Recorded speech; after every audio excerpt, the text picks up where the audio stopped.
And here again, we're really proud of this.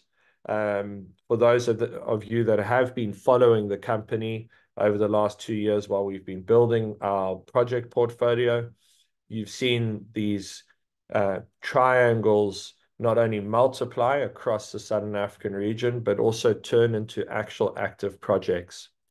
So all of those triangles represent applications or early stage opportunities that we are actively pursuing.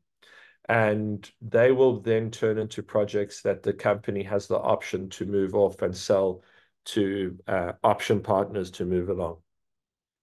We not only are diversifying by jurisdiction, but we are also diversifying by commodity, which will eventually allow the company to act in a counter-cyclical manner to various commodity cycles. Sorry.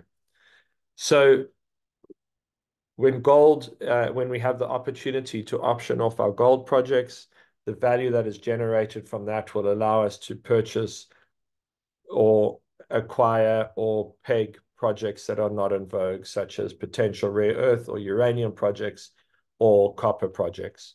And then the hope that allows us to always have projects that will potentially be in the up cycle and allow us to sell it when they are in vogue and then generate when they are not vogue. So we're really excited by the diversification of commodity as well as diversification of jurisdiction.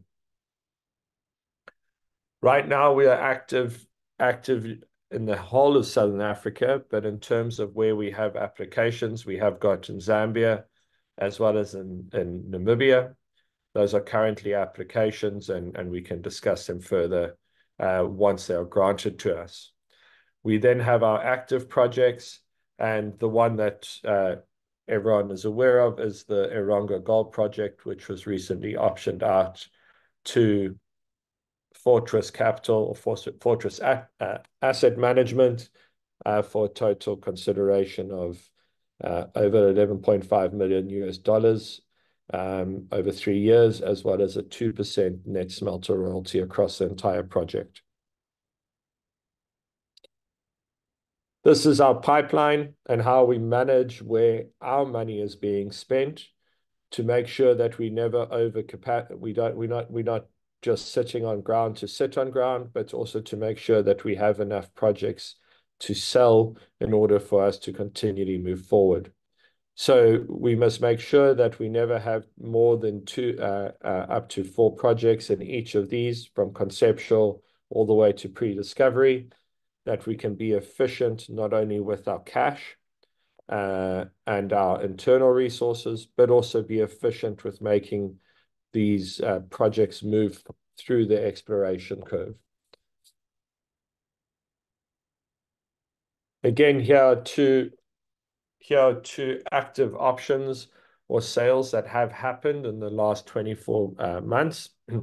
One was the Crescent Lake Lithium that we sold to Midex Resources from Canada. We earned a good whack of cash out of that, as well as we hold 6% of the common shares of Midex. Then this last quarter, we announced the Erongo Gold Project option to Fortress Asset Management. It allowed the company to generate some nice cash, which is going into more project generation, as well as we know that there is going to be $6 million spent on that project. The company will retain a 2% net smelter royalty over the entire project for any future potential production.